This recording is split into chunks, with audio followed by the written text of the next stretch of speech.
Lesson का नाम क्या है? प्रेमचंद के फटे जूते। और राइटर कौन है इसका? हरिशंकर परसाई। ये जो प्रेमचंद के फटे जूते हैं, ये लेसन उन्होंने लिखा क्यों, उसकी एक वजह थी। उन्होंने एक फोटो देखा जिस फोटो में प्रेमचंद हैं और साथ में उनकी कौन है? पत्नी है। वो फोटो देख करके लेखक की नजर जो है उनके जूते की ओर चली गई। किसकी ओर चली गई? जूते की ओर देखकर वो सोचता है कि इतना महान कथाकार, उपन्यासकार, ठीक है, वो कैसे अभाव में है। मतलब इतना बड़ा व्यक्ति होते हुए भी, नामी व्यक्ति होते हुए भी वो क्या है? अभाव में है। और अभाव में होते हुए भी उसके चेहरे पर क्या है? मुस्कुराहट है। क्या है? मुस्कुराहट है। बस सिर्फ एक फोटो ने लेखक के दिमाग में हजारों सवाल खड़े कर दिए। ऐसा क्यों है? ये मुस्कुरा क्यों रहा है? इसकी मुस्कुराहट के पीछे का राज क्या है? क्या ऐसे कोई मुस्कुराता है? अब उन्हीं का जवाब देने के लिए जो है ये पूरा का पूरा लेसन तैयार हो गया। हमें क्या सिखाता है? बात ये है, कोई भी लेसन जो है वो ऐसा नहीं हमारी हिंदी में जो आपके जीवन से ना जुड़ा हो, आपके जीवन से ना जुड़ा हो। ये लेसन दिखाता है कि जैसे हम होते हैं, जैसे हम वास्तविक जीवन में होते हैं, वैसा ही हमें विशेष अवसरों पर भी रहना चाहिए। हमारी वास्तविक पहचान जो है वो कभी भी नष्ट ना हो। वास्तविक पहचान जो है वो कभी भी नष्ट ना हो। छद्म का आवरण जो है, मुखोटा जो है, वो हम ना पहने। ये सिखाएगा ना लेसन हमें। और ये किसके माध्यम से सीखेंगे? प्रेमचंद जी के माध्यम से। विचार व्यक्त कौन कर रहे हैं? हरिशंकर परसाई जी। अब उन्होंने जब प्रेमचंद जी का वो फोटो देखा तो उसने कहा कि भाई चलो पहले बात ये कर लेते हैं कि ऐसे फोटो कौन खिंचाता है? कोई नहीं खिंचाता। और कम से कम फोटो खिंचवाने के वक्त तो जो है लोग अच्छे कपड़े पहन लेते हैं। अब उसने व्यंग किया है। क्या किया है? व्यंग किया है कि फोटो खिंचवाने के वक्त जो है सभी अच्छे से अच्छे कपड़े पहनते हैं। उन्होंने कहा कि उधार तक मांग ले आते हैं। जूते मांग लाएंगे उधारा कि आपके जूते दे दो, और सामने फोटो खिंचवाएंगे। ब्रांडेड जूता है वो किसी और का, लेकिन फोटो खिंचवा रहे हैं। यहां तक कहते हैं कि अगर कोई मतलब दूल्हे को देखने के लिए आ जाए ना, दूल्हे को देखने के लिए, तो दूल्हा दूसरे का कोट पहन के बैठ जाएगा। भैया पास सामान्य बात में कह दें, कोई छोरा देखना आ जाए तो वो क्या करेगा? दूसरा का कोट पहन के बैठ जाएगा। क्या दिखाने के लिए? कि मैं रईस हूं, सुंदर हूं, भाई मैं इन्हें पसंद आ जाऊं, मेरा ब्याह हो जाए। तुम भी करोगे क्या ऐसा? न्यू बैठ जाओगे जाके? भाई कहने का मतलब ये है कि लोग अपने आप को अच्छे से अच्छा दिखाते हैं। प्रेमचंद जी के इस लेसन में ये तक कहा गया कि लोग जो है दूसरे की बीवी तक को पास में खड़ा कर लेते हैं फोटो खिंचवाने के लिए, तो उधारी बीवी भी मांग लेते हैं। भाई इस लेसन में है ये। वरना आपने कई बार देखा होगा कुछ लोग फोटो खिंचवाते हैं, जिस साइड महिला या लड़कियां मान लो उसको दिख जाती हैं तो उसकी साइड करके वो फोटो खींचता है और फिर दूसरे को क्या बताता है? देख मैं कहाँ हूं, देख मेरे साथ में कौन है। ऐसा है ना आजकल, या नहीं है? मतलब इस पाठ में व्यंग किया गया है हर प्रकार का कि लोग दिखावा पसंद बहुत ज्यादा बनते जा रहे हैं। वास्तविक जीवन का उनके जीवन में कोई अंश नहीं रहता, सब दिखावटी हो गए, सब नकली मुखौटे बन गए। अब वो कहता है कि प्रेमचंद जी जब ऐसा है तो आपने ये फोटो खिंचवाते वक्त ऐसा क्यों किया?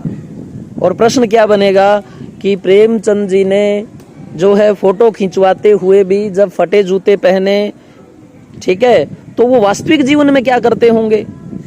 भाई जो बंदा फोटो खिंचवाते वक्त अच्छी ड्रेस नहीं पहन सका, वो वास्तविक जीवन में क्या होता होगा? तो आप क्या कहोगे कि प्रेमचंद जी वास्तविक जीवन में भी ऐसे ही रहते थे, उनके जीवन में बनावटीपन नहीं था, वो जैसे हैं वैसे ही फोटो में खींच गए, ठीक है ना। वो इस चीज की परवाह नहीं करते थे कि कुछ दिखावा भी करना चाहिए, क्योंकि वो गुणों को महत्व देते हैं, और जिस व्यक्ति में गुण होते हैं, अच्छाइयां होती है, वो चाहे किसी भी हाल में क्यों न हो। अब तुम मुझे ये बताओ, अगर हीरा कीचड़ में पड़ा है तो क्या उसका मूल्य कम हो जाएगा? हीरा तो हीरा रहेगा। मानते हो ना इस बात को? इसी बात को प्रेमचंद जी जो है ज्यादा विश्वास करते थे। तो एक प्रश्न तो ये बन गया कि भाई उन्हें दिखाने की जरूरत ही नहीं समझी, दिखावटीपन की।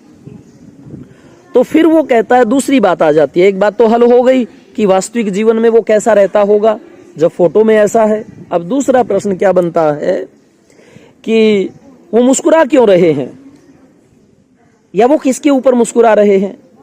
तो बात बन जाती है, वो हम जैसे लोगों पर मुस्कुरा रहे हैं कि हम क्या हैं, दिखावा पसंद हैं। और उसकी मुस्कुराहट जो है ऐसी नहीं कि वो खुल के मुस्कुरा रहे हैं, उसकी मुस्कुराहट ऐसी है कि जैसे दर्द के दबे हुए कुएं से, मतलब उसके अंदर बहुत दर्द है। दर्द किस चीज का है? समाज की व्यवस्था का। किसका दर्द है? समाज की व्यवस्था का। जैसे आज समाज हो चुका है हमारा, बहुत घृणित और घिनौना रूप ले चुका है समाज। इतने अत्याचार होते हैं, हर प्रकार की व्यवस्था ठप हो चुकी है। लेकिन आज से पहले जब प्रेमचंद जी थे उस समय भी ऐसा था, और उससे आज तो 20 गुना ज्यादा क्राइम और अव्यवस्था समाज में बढ़ चुकी है। वो कहता है, पहले जो है ना, जमीनें जमींदार के पास में नहीं होती थी, महाजन जो होते थे उनके पास में होती थी। जमींदार काम करता अपने खेतों में और सारा का सारा अनाज जो है जाकर के वहां देता, उससे ब्याज नहीं चुकाया जाता था, उसके बेटे चुकाते थे, फिर उसके बेटे चुकाते थे। मारा पीटा जाता था, उनका सब कुछ छीन लिया जाता था, अधिकार नहीं थे उनके पास में, महिलाओं के पास अधिकार नहीं थे। आज तो बहुत कुछ है।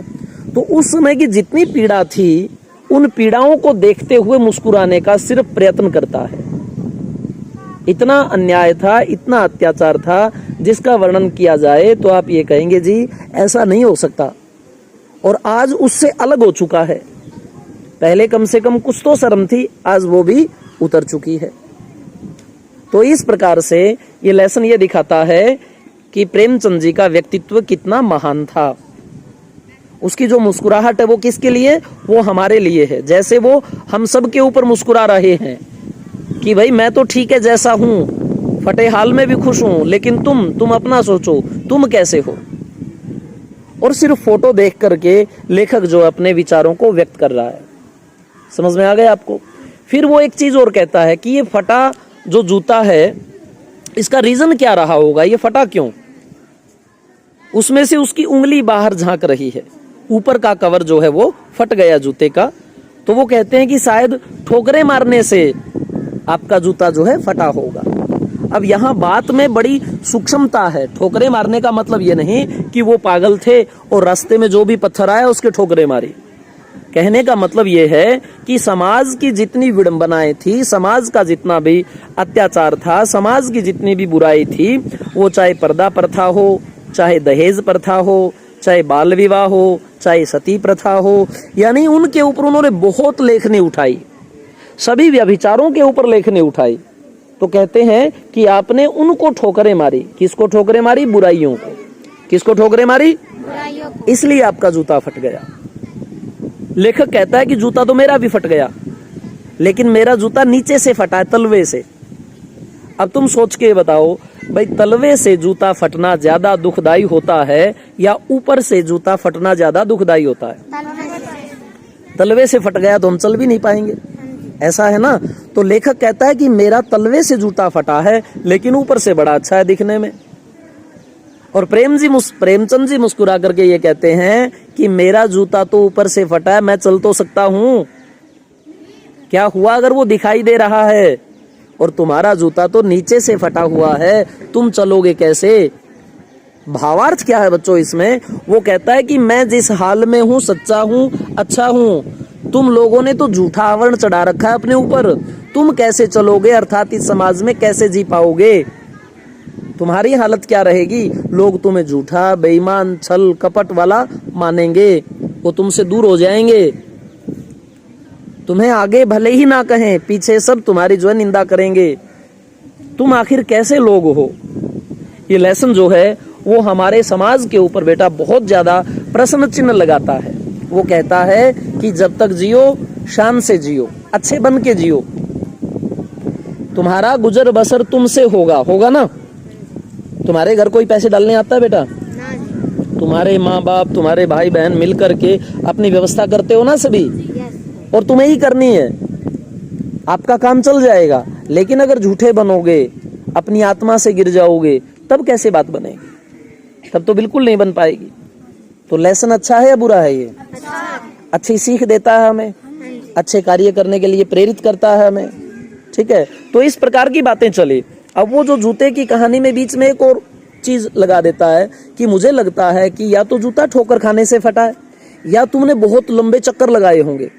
अब चक्कर लगाने पर उस समय की सामाजिक दशा का वर्णन करता है, कहता है कि तुमसे कोई जो है, तो वो कहते हैं कि आपसे कोई महाजन पैसे मांगता होगा और उसका जो घर है वो रास्ते के बीच में पड़ता होगा, और तुमने क्या किया, तुम चक्कर लगा करके गए। अब मान लो आप स्कूल से निकलते हैं और आगे वाली जो दुकान है उसमें कोई बनिया आपसे मान लो पैसे मांगता हो किसी चीज के, आप क्या करोगे, स्कूल के उत्तर साइड में निकल के और घूम के पीछे से यूं जाओ, तो तुम्हारी दूरी बढ़ी या घटी? तुम सिर्फ ये सोचते हो कि भाई वो मांगने वाला बैठा है, अभी पैसे नहीं है, चलो थोड़ा दूर से चलते हैं। या तो बोला कि ऐसा हुआ होगा, और ये बात क्यों कही? इसलिए कही कि वो महान कथाकार होते हुए भी वो तंगी का जीवन जी रहा था। उसका जो जीवन था, आर्थिक दशा उसकी कैसी थी, कमजोर थी। और वो भी व्यंग है हमारे ऊपर कि हमारे समाज का ऐसा नेता, ऐसा कथाकार, ऐसा उपन्यासकार, उसके साथ भी जब ऐसा है तो और लोगों के साथ कैसा होता होगा। ये सिर्फ उन्होंने कल्पनाएं की है फोटो देख करके। क्या की है? कल्पनाएं की है। पहले तो वो फोटो खिंचवाना ही नहीं चाहते थे। जब श्रीमती जी ने कहा होगा कि ए जी आ जाइए साथ में, तब आए होंगे। और जब फोटोग्राफर ने कहा होगा प्लीज स्माइल, तो थोड़ी सी आपने मुस्कुराने की कोशिश की होगी। आप मुस्कुराना नहीं चाहते क्योंकि आपके हृदय में समाज का दर्द है। फिर थोड़ा सा जो है आपने मुस्कुराया होगा, और वो मुस्कुराहट क्या है? इस समाज के ऊपर व्यंग है, इन लोगों के ऊपर, इन समाज के ठेकेदारों के ऊपर जिन्होंने समाज की अगुवाई कर रखी है, कि वो कैसे निर्लज्ज हैं, वो कितने कपट वाले स्वभाव के हैं, उनमें कितना छल है। ठीक है, सारा ताना बाना समाज का जो है इन लोगों ने क्या कर दिया बेटे? खराब कर दिया। समाज बहुत अच्छा हो सकता था, लोग बहुत अच्छे हो सकते थे, व्यवस्थाएं बहुत अच्छी हो सकती थी, लेकिन इन धर्म के ठेकेदारों ने, इन जात पात के ठेकेदारों ने समाज को क्या है? जहर बना दिया। क्या बना दिया? आजकल हर लोग जो है, हर जगह जातियां पूछी जाती हैं। और आपने क्या पढ़ा था कबीरदास का कि जाति न पूछो साधु की पूछ लीजिए ज्ञान। आज ज्ञान पूछने वाले नहीं, आज आपकी जाति पूछने वाले हैं, आज आपको तोलने वाले हैं। धर्म वर्ग संप्रदाय में लोग बांटने वाले बैठे हैं। तो क्या ऐसा रूप समाज का अच्छा आदर्श हो सकता है? कभी नहीं हो सकता। तो ये लेसन आपको समझ में आ गया अच्छी तरह से? ये व्यंग है। क्या है? व्यंग, कटाक्ष है, टिप्पणी है हमारे उन समाज के लोगों पर जो है झूठा दिखावा करते हैं। और सिर्फ एक ये विचार कहां से पैदा हो गया? प्रेमचंद जी की फोटो देख के पैदा हो गया कि लोग तो फोटो खिंचवाने के लिए अच्छे अवसरों तक क्या कर देते हैं? बीवी भी उधारी मांग लेते हैं। इससे बड़ा और बताओ क्या व्यंग होगा? ठीक है ना। और फिर ये बताया कि जूता क्यों फटा होगा, उसके कुछ कारण आए हैं। ठीक है, उसकी मुस्कुराहट के कुछ कारण आए हैं कि आप किसके ऊपर मुस्कुरा रहे हो। आप जो है हम जैसे लोगों पर मुस्कुरा रहे हो जिनका तलवा फटा हुआ है। वो कह रहे हैं कि तुम चलोगे कैसे, अर्थात तुम जीवन यापन कैसा करोगे। समझ में आया आपको? फोटो में कौन मुस्कुरा रहा है? प्रेमचंद जी के क्या फटे हैं? जूते में से क्या निकल के बाहर आ रही है? उंगलियां। लेखक कौन है इसका? हरिशंकर परसाई। ठीक है, तो अब जो है आपने सारांश तो मेरे से सुन ही लिया। अब इस लेसन को क्या करेंगे? पूरा रीड करें। आज ही पढ़ोगे या कल पढ़ोगे? कल पढ़ लें, कोई बात नहीं। एक दिन जो है ना पाठ का सारांश, 2-3 दिन हम लेसन पढ़ते हैं, फिर उसके प्रश्न करते हैं। उसके बावजूद भी अगर आप काम नहीं कर पाते तो किसकी कमी है? और ये कमी कौन कौन करता? हाथ खड़े कर दोगे एक बार। ये सच्चा बच्चा है, ये सच्चा है। तो इस तरह सच्चे बन जाओ। आप अपनी चीजें बता दो, जी काम नहीं होता या काम नहीं कर पाते या मस्ती करते हैं, फिर उसका क्या हम हल निकालते हैं। आपसे थोड़ा प्यार से समझाते हैं, बातें करते हैं, तो आप शर्म करके फिर अपना काम करने लग जाते हो। एक कथा छोटी सी मैं आपको बताता हूं। एक बंदा चोर था। क्या था? चोर। उसका जो गुरु था वो उसे कहता, बेटा चोरी करना छोड़ दे। और वो क्या कहता? चोरी नहीं छोड़ूंगा जी। जाओ बेटा। क्या कहता? चोरी नहीं छोड़ूंगा। गुरु ने बहुत प्रयत्न किया लेकिन उसने चोरी नहीं छोड़ी। एक दिन क्या हुआ, वो गुरु जो है मरने लगा, तो वो चेला पास में आ गया। अब पास में आ गया तो बोला, यार चल तू चोरी तो करता रहे, कोई बात नहीं, लेकिन तेरे से एक रिक्वेस्ट है कि तू क्या बोल दे? सच बोल दे। बोला ठीक है, सच तो मैं बोल दिया करूंगा, कोई दिक्कत नहीं, लेकिन चोरी नहीं छोड़ूंगा। भाई मैं सच तो बोलने लग जाऊंगा लेकिन चोरी नहीं छोड़ूंगा। कोई बात नहीं। अब अगले दिन उसने चोरी की। गांव वालों ने उससे पूछा, भैया आपने चोरी की है? बोला हाँ की है। तो गांव वालों ने उसे बड़ी शाबाशी दी कि भाई तूने खुद बता दिया, ठीक है, और भाई वो सामान कहाँ है, हमें दे दे। उसने सामान भी वापस दे दिया, क्योंकि जब हाँ भरेगा तो देना पड़ेगा ना। तो उसे थोड़ा थोड़ा सा अच्छा सा लगा कि देखो मैंने सच बोलने के कारण कितना लोग मेरा सम्मान कर रहे हैं। फिर अगले दिन चोरी कर ली, फिर उससे पूछा, फिर उसने हाँ भर ली। अब उसके दिमाग में ये आई कि मैं तो फंस गया भाई, अगर चोरी करता हूं तो बताना पड़ता है, और बताता हूं तो फिर कोई लाभ नहीं है मुझे। तो उसकी क्या छूट गई? किसके कारण?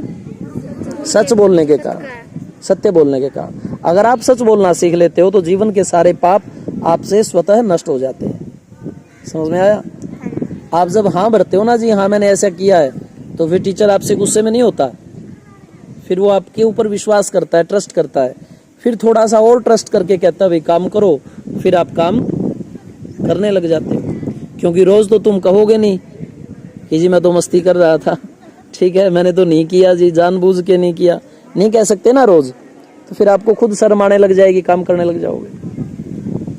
लेसन आपको सत्य बोलना भी सिखा रहा है। ये लेसन आपको कह रहा है कि आप वास्तविक जीवन जिए, ठीक है ना, दिखावा ना करें। जैसे आप वास्तविक जीवन में होते हैं वैसे ही बने रहें, ठीक है। लेसन कैसा लगा आपको? ठीक है।